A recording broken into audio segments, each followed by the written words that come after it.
Assalamualaikum warahmatullahi wabarakatuh. Di kesempatan ini kita akan belajar tentang gelombang mekanik. Gelombang mekanik ini dipelajari di fisika kelas 11 bab 8. Langsung saja. Gelombang mekanik. Jadi kita akan belajar tentang gelombang. Gelombang mekanik ini adalah sebelum ke gelombang mekanik yaitu ada pengertian gelombang dulu. Jadi pengertian gelombang adalah getaran yang merambat baik melalui medium maupun tanpa medium. Nah, gelombang yang dapat merambat dengan medium disebutnya gelombang mekanik. Jadi gelombang mekanik ini adalah gelombang yang merambat dengan medium. Jadi melalui medium itu gelombang mekanik. Sebaliknya, gelombang yang dapat merambat tanpa medium itu disebut gelombang elektromagnetik. Ya. Jadi berdasarkan arah perambatannya dibedakan menjadi gelombang transversal dan gelombang longitudinal. Nah, ini sudah dikenal ya, jadi sudah belajar di SMP yaitu di kelas 8. Jadi kita akan mengulang lebih detail lagi tentang gelombang ini. Ini yang pertama adalah gelombang transversal. Jadi transversal ini adalah gelombang yang arah getarnya tegak lurus terhadap arah perambatannya. Jadi arah getarannya tegak lurus, arah rambatnya ke kanan, arah getarannya itu ke atas dan ke bawah. Jadi arah getarannya itu ke bawah, ke atas dan ke bawah, seperti kita mengayunkan tali misalnya. Jadi ada arah getarnya ke atas bawah dan ini arah rambatannya ke kanan. Tuh. Jadi ini gelombang transversal, bentuknya adalah satu gelombang itu adalah satu bukit dan satu lembah. Jadi ini namanya satu gelombang. Nah, ini satu gelombang atau satu lambda namanya ya. Satu lambda, atau jarak dari puncak ke puncak ini namanya satu lambda juga, atau dari jarak lembah ke lembah ini juga sama. Jadi satu lambda. Lambda ini namanya adalah sepanjang gelombang. Jadi lambda itu satu panjang gelombang. Kemudian gelombang longitudinal. Jadi gelombang longitudinal itu adalah yang arah getarnya searah dengan arah perambatannya. Jadi arah getarnya itu ke kanan atau ke kiri, arah rambatnya juga sama, ke kanan atau ke kiri. Jadi sejajar. Jadi kalau misalnya ini didorong ke kanan, arah getarannya itu juga sama ke kanan. Jadi arah rambatannya sejajar dengan arah getarnya. Nah, satu gelombang adalah satu rapatan dan satu renggang. Jadi ini merapat, ini merenggang. Satu gelombang itu ada rapatan dan ada renggangan. Ini namanya satu gelombang dalam gelombang longitudinal. Kemudian hubungan panjang gelombang dan cepat rambat. Jadi hubungan panjang gelombang dan cepat rambat ini, V ini namanya cepat rambat, dan ini sama dengan, jadi rumus cepat rambat itu V sama dengan lambda dikali frekuensi. Lambda ini panjang gelombang, F ini namanya frekuensi. Jadi lambda dikali F, atau V sama dengan lambda per T. T-nya T besar. Jadi lambda ini panjang gelombang, nah T besar ini namanya periode. Jadi beda frekuensi dan periode adalah, kalau frekuensi adalah jumlah getaran dalam 1 second. Ingat ya, kalau frekuensi adalah jumlah getaran dalam 1 second. Kemudian periode ini beda. Periode adalah waktu yang dibutuhkan untuk menghasilkan satu getaran. Jadi berapa waktunya untuk menghasilkan satu getaran. Kemudian kita akan pelajari tentang gelombang berjalan. Ya, gelombang berjalan. Jadi tadi udah gelombang transversal dan longitudinal. Nah, ini aplikasinya itu gelombang berjalan atau gelombang transversalnya ini adalah gelombang berjalan. Jadi yang pertama adalah persamaan gelombang berjalan. Jadi persamaan gelombang berjalan yaitu Y sama dengan plus minus A sin omega T plus minus K kali X. Ya. Jadi Y ini adalah namanya simpangan, A itu sama dengan amplitudo, sin ini adalah sinus ya. Omega ini kecepatan sudut, T-nya waktu, K-nya adalah koefisien, X-nya jarak atau X itu titiknya. Jadi A itu positif jika perambatan awalnya ke atas atau getarannya ke atas. Jadi getaran awalnya ke atas, dan A-nya negatif, perambatan awal ke bawah, maksudnya getarannya itu dari bawah, amplitudenya negatif. Kemudian hubungan antara ini omega T min Kx. Nah, ini minus tandanya, jadi gelombang merambat ke kanan, dan plus positif, jadi gelombang merambat ke kiri.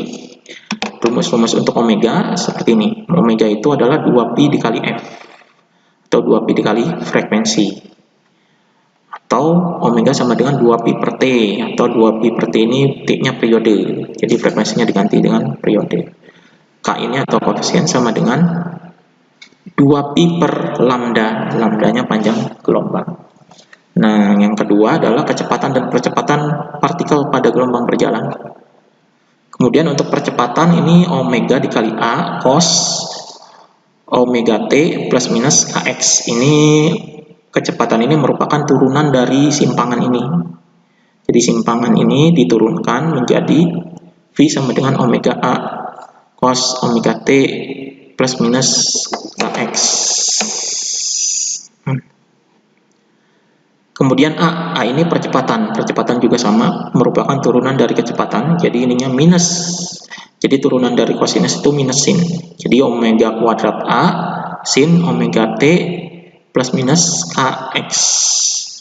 Atau percepatan ini min omega kuadrat kali Y, karena A sin omega T plus minus Kx ini adalah simpangan, jadi rumus Y. Jadi Y-nya kan ini. Makanya ini omega kuadrat kali Y, itu untuk percepatan. Yang selanjutnya kita akan pelajari tentang sudut fase, dan beda fase gelombang berjalan. Kalau sudut fase itu rumusnya dari ini, sudut fase itu adalah theta, jadi sama dengan omega T min K kali X. Dan fase gelombang itu merupakan, jadi fase gelombang ini sama dengan T per periode min X per lambda. Atau ini bisa dirumuskan, fase gelombang ini adalah theta per 2pi. Rumusnya theta per 2pi. Jadi titik-titik yang berjarak lambda pada gelombang fasenya sama. Kalau jaraknya itu 1 lambda, itu fasenya sama. Kemudian titik-titik yang berjarak setengah lambda pada gelombang fasenya berlawanan. Jadi kalau 1 lambda fasenya sama, kalau setengah lambda fasenya berlawanan. Kemudian beda fase atau delta fase ya. Delta fase sama dengan minus delta X minus delta X per lambda. Delta X itu X2 dikurangi X1. Jadi nanti diketahui titik-titiknya. Jarak titiknya itu berapa dibagi dengan lambda. Jadi minus hasilnya. Kemudian kita akan pelajari tentang, setelah gelombang berjalan, kita akan pelajari tentang gelombang stasioner. Jadi gelombang stasioner ini adalah gelombang yang terjadi karena interferensi terus-menerus antara gelombang datang dan gelombang pantul. Jadi ada pemantulan gelombang ini, interferensi. Jadi getaran terus-menerus, maka akan memantul. Nah, gelombang ini ada dua, gelombang stasioner ujung tetap dan gelombang stasioner ujung bebas. Jadi maksudnya gini. Ini ujungnya, jadi ujung tetap itu adalah berupa titik. Kalau ini titik asalnya, jadi di sini ini titik asal getarannya. Jadi titik asal getaran digetarkan. Di sini adalah ujungnya tetap. Maksud ujung tetapnya ini tidak berubah-ubah. Jadi tidak berubah-ubah. Maka di sini bentuk gelombangnya, karena dia gelombangnya terus-menerus, ini terlihat gelombangnya adalah berlawanan. Jadi sebenarnya ini gelombangnya satu. Jadi terbentuk ini namanya P itu perut, dan ini namanya simpul. Jadi ini perut ke-1, ke-2, dan ke-3. Jadi seperti bukit ini jalan namanya perut, kemudian titik ini namanya simpul. Jadi simpul 1, simpul 2, simpul 3. Ini untuk ujung tetap. Nah, rumus untuk gelombang stasioner ujung tetap adalah 2A sin Kx cos omega T. Jadi ini simpangan, A-nya amplitudo, K-nya koefisien, X-nya adalah titiknya, omeganya kecepatan sudut, T-nya adalah waktu. AS ini namanya amplitudo stasioner, sama dengan 2A sin Kx.